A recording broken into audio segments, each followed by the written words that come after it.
If you're seeing a quickfontcache.dll not found error when opening FL Studio, don't worry, it's a common issue with a straightforward solution. Let's go through the steps to fix it. First, this error usually happens when a crucial file, like the quickfontcache.dll, is missing or has been corrupted. To resolve this, you'll need to download a repair file provided by the official FL Studio website.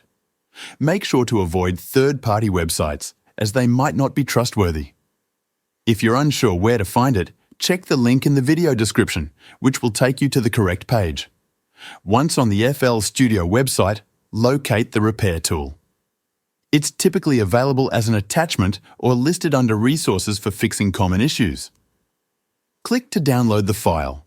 It's a small installer designed specifically to replace missing files, including the one causing this error. After the download is complete, open the installer. Follow the steps as prompted. It's a straightforward process that extracts and reinstalls essential DLL files for FL Studio. This usually takes just a minute or two, and you won't need to tweak any advanced settings. When the installation is finished, open FL Studio.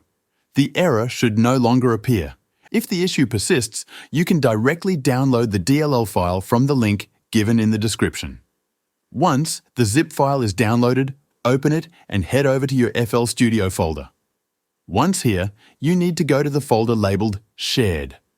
Now, simply drag and drop the DLL files here and run FL Studio. FL Studio should work without any problems.